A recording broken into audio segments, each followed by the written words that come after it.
Today's video is about A Sign of Things to Come by the band Sylosis. It was released on September 8th, 2023 through Nuclear Blast Records. This was the second pick from the poll I posted on my community tab as requested by you.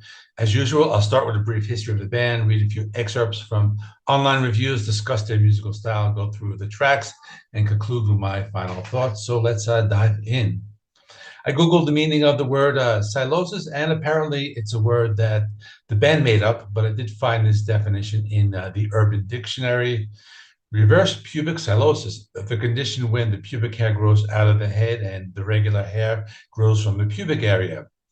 That's why the album is called A Sign of Things to Come.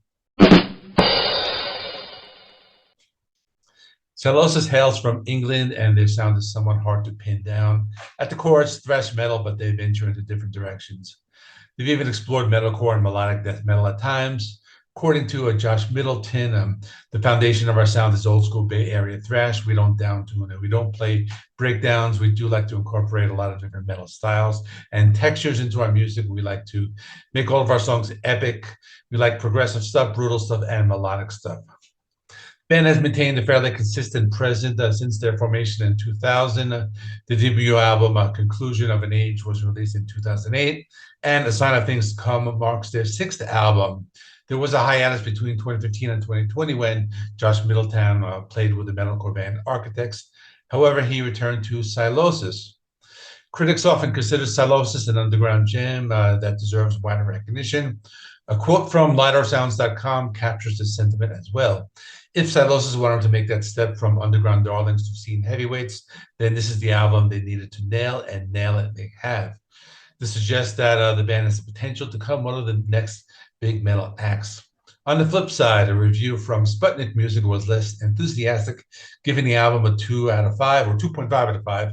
They mentioned that A Sign of Things to Come showcases Sylosis' adaptability and musical prowess. However, the album stands at a crossroads of reflecting both the band's roots and their aspirations for a broader appeal.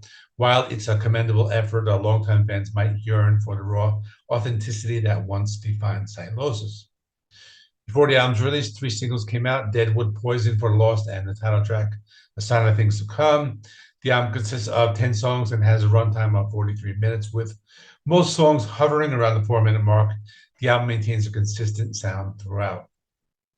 Let's delve into some of the lyrics. For instance, Poison for the Lost, one of the singles, criticizes false prophets who exploit their followers. The song addresses cult leaders, but can also be interpreted in the context of corrupt religious leaders or anyone with followers who exploit their trust. The title track, A Sign of Things to Come, explores people's anxieties about the modern world, delves into the uncertainty and division that cause anxiety amongst individuals, making it another thought-provoking song. Now I'll go through the tracks one by one, and I'll provide my final thoughts.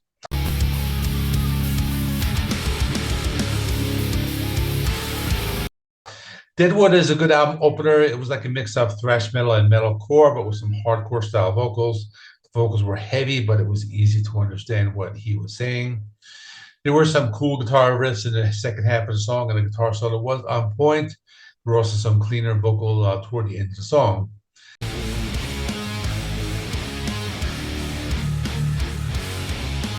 A Sign of Things to Come is next and had more of a groove metal sound. This reminded me of the band Machine Head with hints of Nine Inch Nails. When the chorus came in, it reminded me of Phil Anselmo a little. This was a slower track, but a little, still very heavy. The guitar riff on this song is great. The vocals are very good. He uses different styles throughout the song.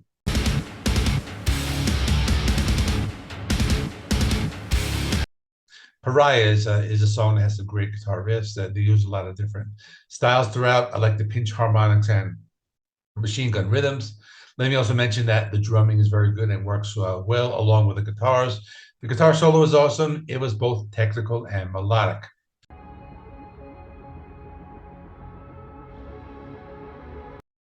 Poison for the Lost is another good one. It has an old school thrash metal sound with some heavy vocals and pounding drums. The song also has some groove metal sound with a Pantera influence. The drumming is very intense, and I like the second half of the song with that great drumming.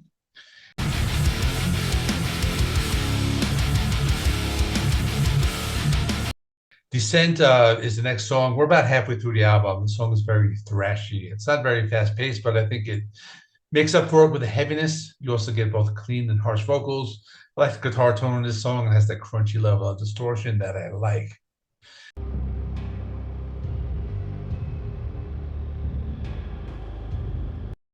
Absent is a song that's slow and atmospheric at first, but then when the first verse kicks in, it reminds me of either like Machine Head or Nine Inch Nails when they do those slower, more atmospheric songs.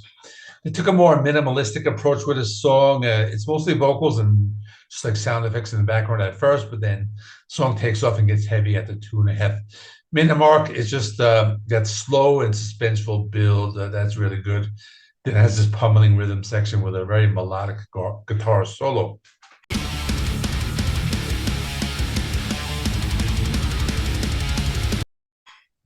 Eye for an Eye is next. There's only 4 songs left on the album. This one has some great guitar riffs. It has that galloping sound that's common in thrash.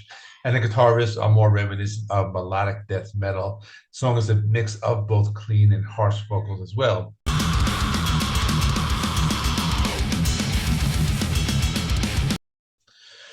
Judas is next. I like the drum sound during the first 30 seconds of the song. It's kind of a slower song at first. It's very heavy, but still has that pounding rhythm. As the song progresses, it gets a lot heavier.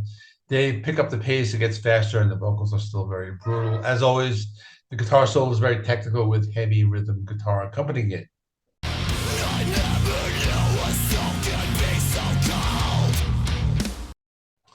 Thorns is the penultimate song, and it's an interesting song because it has some harmonized lead guitars. In the intro, during the verse section, they switch on and off between clean and harsh vocals. The song reminded me of more of those melodic death metal bands, such as In Flames.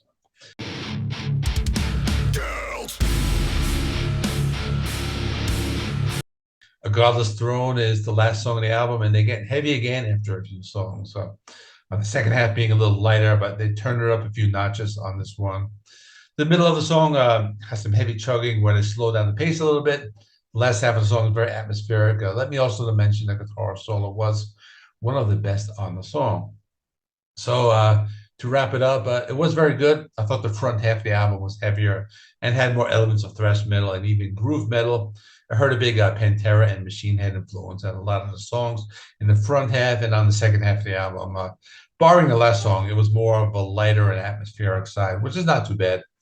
That side of the album had more of the melodic death metal sound. I think I mentioned a lot of different genres in this video. It's hard to pinpoint this band into one specific genre, but I liked it. I read some comments, people saying they went for a more accessible sound and other albums were better.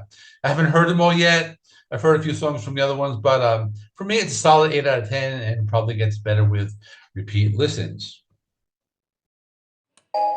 Okay, thanks for watching. Please remember to like this video and click the thumbs up button and subscribe and comment and all that good stuff. Check out this video right here. It's an older video I did, and leave comment and everything else, and I'll see you in the next one.